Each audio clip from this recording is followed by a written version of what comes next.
Akademi Kripto. Jadi kita udah masuk yang modul kelima ya mengenai altcoin scalping 101. Di sini saya akan mengajar gimana ya cara screening altcoins yang mau di trade. Tadi dari perspektif TA nih udah dapat mindsetnya ya, mentalnya udah dapet. Sekarang teman-teman gimana caranya screening? Langsung aja. Jadi apa itu screening? Jadi screening itu kegiatan ya untuk memilih pair mana yang teman-teman trade, aset mana yang teman-teman trade, altcoins mana yang teman-teman pilih untuk teman-teman open posisi. Sehingga screening ini memiliki beberapa kepentingan ya. Pertama ini ajang pemanasan. Jadi teman-teman sebelum trade ini screening dulu ya, lihat dulu ya. Kemudian teman-teman bisa ya memilih yang terbaik ya, karena screening ini kan tujuannya mencari yang terbaik, cari koin mana yang paling possible buat teman-teman. Sehingga teman-teman juga bisa melatih disiplin ya. Kalau misalkan saya mau trade ya saya harus screening dulu setengah jam, screening dulu 1 jam.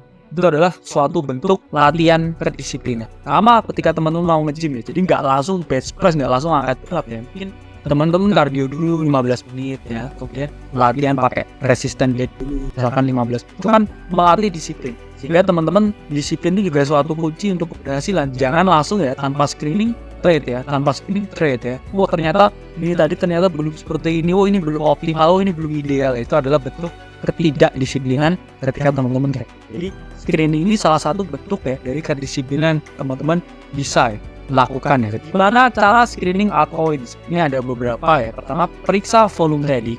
Kedua, periksa korelasi dengan Bitcoin.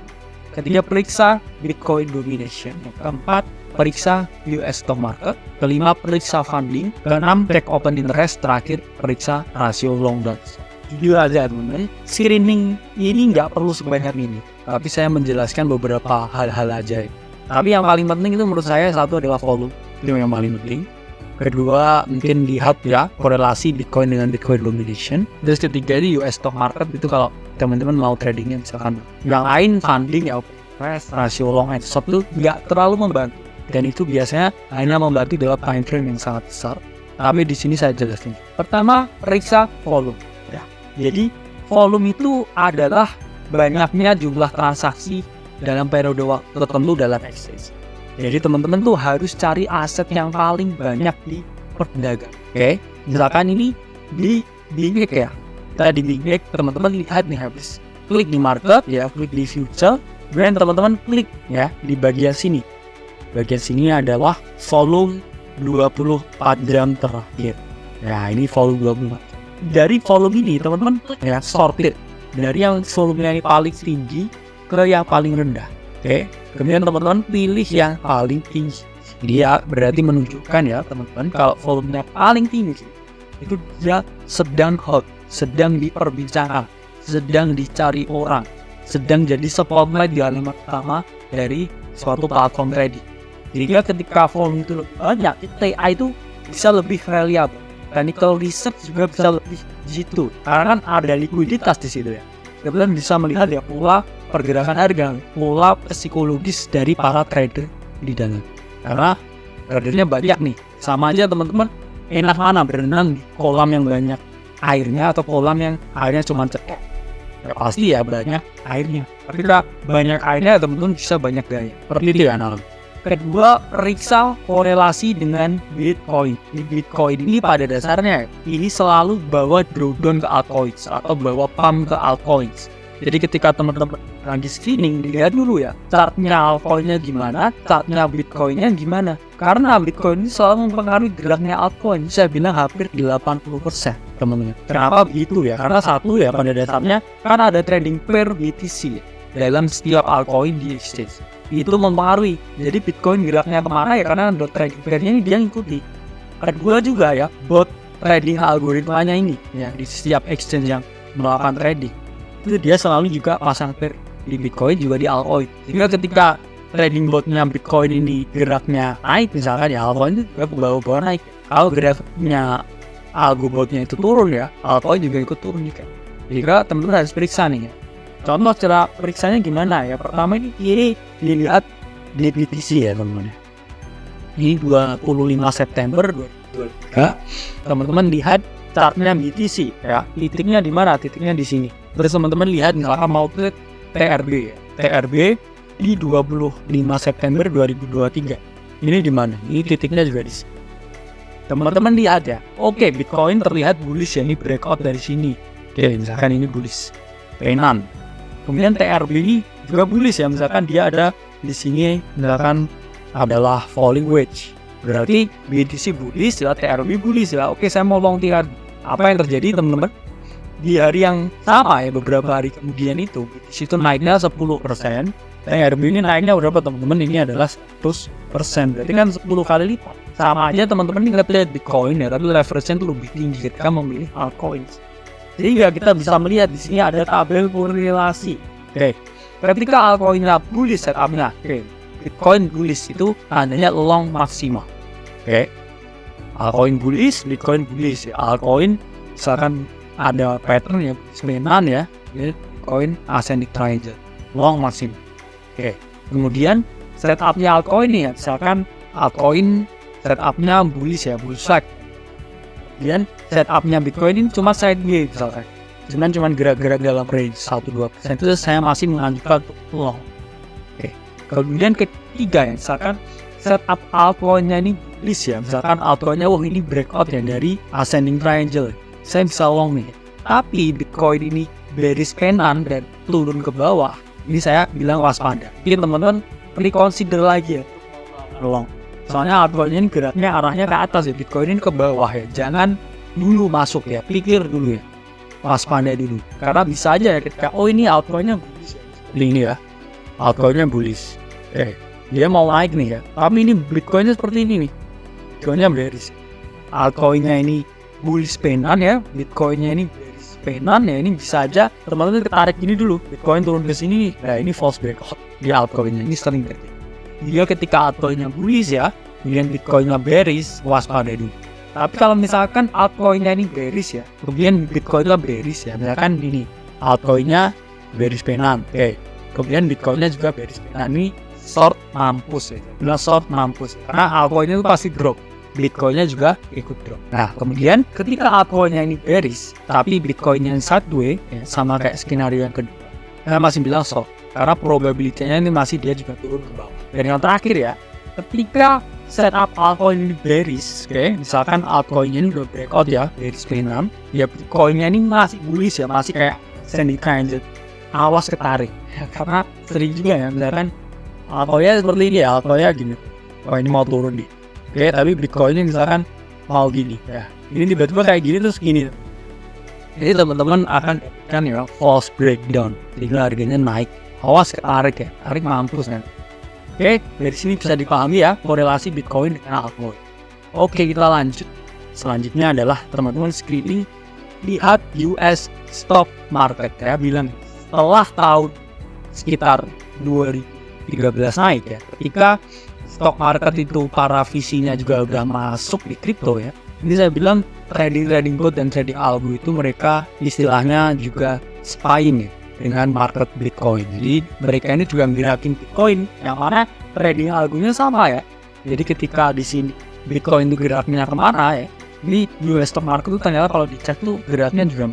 Sehingga teman-teman ketika mau trading sesi malam, saya bilang di atas jam 7 malam, jadi teman-teman harus melihat pre-market seperti apa. Karena kan sekitar jam 9.10 nih ya, bukannya ya US stock market di sana di New York sana. Ya teman-teman bisa screen dulu lah jam 5 sore ya, jam sore. Saya mau ngelong misalkan XRP ya, cek dulu pre-marketnya. Kalau pre-marketnya ini misalkan merah, ya mikir-mikir mau ngelong ya. Tapi kalau pre-marketnya hijau mau ngelong ya, teman-teman bisa. Sehingga saya buat ya tabel korelasi. Ketika altcoinnya ini bullish ya, misalkan seperti ini, mau naik, terus teman-teman lihat ya pre-market data hijau. Saya bilang 70% itu Bitcoin bakal juga, sehingga potensi keberhasilan trading altcoin misalkan XRP, Solana itu saya bilang 50% berhasil. Tapi ketika altcoins-nya ini bullish ya teman-teman, bullish kayak gini ya mau naik, terus teman-teman lihat pre-marketnya itu merah ya, di sini merah, saya bilang 70% itu Bitcoin merah ya, dan altcoin ini berhasil itu hanya 20%. Ya, 80% itu chance-nya adalah gagal. Nah, kemudian di sini ya ketika altcoinnya ini bearish ya, kan bearish penan mau turun ini, pre-market merah, saya bilang 70% Bitcoin itu merah, dan 50% ini short ini akan berhasil. Ini berhasil.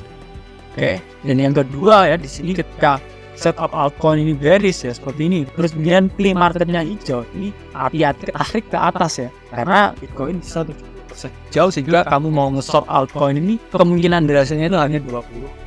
Nah, selanjutnya periksa ya Bitcoin domination. Ini Bitcoin domination itu apa? Bitcoin domination itu indeks ya yang mengukur pergerakan harga ya dari altcoin yang mana dilihat dari dominasi Bitcoin. Karena ya ketika Bitcoin domination ini naik, ini artinya uang ini bergeraknya ke Bitcoin, bukan altcoin. Tapi kalau Bitcoin domination ini turun, itu tandanya apa? Duitnya keluar dari Bitcoin ke altcoin. Sehingga ini ya Bitcoin domination ini diwujudkan dalam suatu chart ya, sama kayak chartnya Bitcoin, bahkan baik dari future. Kemudian bisa long atau short dari Bitcoin domination. Ini per hari ini ya. Ini tanggal sekarang ya teman-teman 15. Ini Bitcoin domination terlihat bearish ya. Dimana di sini ada trendline ya, trendline continuation, di sini break, dan di sini retest. Ada kemungkinan dia untuk jatuh.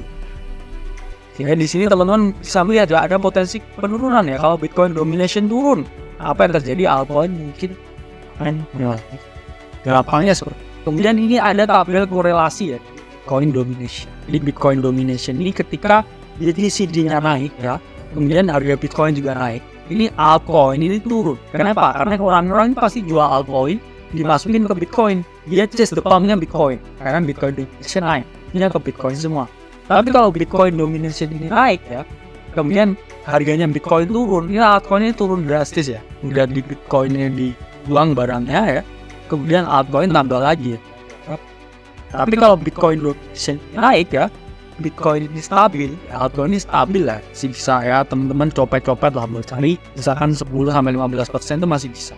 Tapi ketika Bitcoin domination ini turun, kemudian harganya Bitcoin ini naik, jadi altcoin ini naik drastis. Artinya apa? Artinya udah Bitcoin aja naik ya, dominasinya tapi berkurang, sehingga ada sisa uang nih. Ini juga masuk ke altcoin juga. Sehingga ini disebut dengan all season. All season itu terjadi ketika harganya Bitcoin meroket ya, tapi harga Bitcoin domination turun. Jadi ada surplus ya teman-teman, ada duit dari luar yang masuk, yang sisa, yang mana ini dinaikkan ya, dimasukkan ke dalam altcoin untuk menaikkan altcoin. Baru kalau Bitcoin domination turun ya, Bitcoin juga turun, ini harga altcoin stabil aja. Tapi kalau Bitcoin ini turun ya, Bitcoin ini stabil aja ya, ini masuknya ke altcoin. Bitcoin domination turunin, nanti duit keluar dari Bitcoin. Bitcoin cuma side-by-side-nya aja. Ini juga bisa all season. Berarti kan daripada buat side-by-side aja kan orang akhirnya ya udahlah duitnya di altcoin. Altcoin masih bisa. Jadi skenario altcoin naik. Kalau misalkan Bitcoin domination ini turun, tapi harganya Bitcoin naik, sehingga altcoinnya naik sangat. Atau skenario kedua ya, ketika Bitcoin domination turun, tapi Bitcoin ini cuma stabil ya, anteng-anteng aja. Ini tandanya altcoin itu akan naik. Kemudian teman-teman bisa periksa funding. Jadi funding itu apa? Funding itu adalah suatu biaya ya yang harus dikeluarkan oleh trader. Karena pada dasarnya ada perbedaan ya antara harga di future market dengan di spot market. Terus itu yang bayar perbedaannya itu adalah para trader yang trading di future. Ya karena ada perbedaan harga. Spot beda harganya, future beda harga. Karena di sini bisa long short ya. Jadi kan kontraknya pun juga kadang barangnya ini beda ya, likuiditasnya dengan di spot ini, karena di spot ini nggak ada barang, di sini barangnya apa. Sehingga perbedaan itu yang bayar itu adalah para trader itu sendiri. Nah ini contohnya ya teman-teman, jadi dari Bitcoin sendiri. Jadi funding rate-nya tengah itu ketika funding rate-nya ini positif ya di atas ini tandanya ini sentimennya bullish karena orang-orang ini semua long ya. Tapi kalau funding rate-nya itu di bawah 0 ya atau negatif ya, ini sentimen short-nya ini tinggi. Sehingga melakukan short. Terus gimana bacanya ya kita funding rate ini? Kalau funding rate-nya positif itu tandanya lebih banyak orang yang long. Berarti marketnya bullish ya. Jadi kita preferable untuk melakukan long. Tapi kalau negatif funding itu berarti short-nya lebih banyak. Jadi teman-teman preferable untuk short. Tapi ya ingat ya, kalau kita kontrarian ya, lihat positif funding bukan tentu bullish juga ya. Karena at some point positive funding itu juga bisa berbalik jadi negative funding. Negative funding pun juga hati-hati karena at some point bisa jadi positive funding juga. Jadi teman-teman harus melihat chart dari funding itu. Di mana lihat chart? Ya, ini platformnya adalah CoinGlass. Ini paling baik ya. Dan ini free. Klik di Google CoinGlass ya. Dan klik di bagian funding rate dan Dan di sini teman-teman bisa lihat nih funding rate-nya Bitcoin seperti apa, funding rate-nya Loom seperti apa ya, funding rate-nya XRP seperti apa ya, funding rate-nya Solana seperti apa, ini bisa dilihat di sini. Nah, kemudian lihat open interest. Ya, open interest-nya apa? Ini melihat sentimen pasar. Ini trader ini kira-kira gimana sih ya animonya terhadap market. Karena open interest ini seberapa banyak duit yang masuk ke market. Lihat, semakin banyak ya yang masuk ke market itu kan sentimennya berarti bagus. Tapi kalau duitnya ini keluar dari market kan berarti orang-orang cash out. Jadi orang-orang udah nggak ada lagi liquidity di market. Lihatnya di mana ya? Juga teman bisa melihat. Ini contohnya ya seperti ini ya. Ini open interest teman-teman.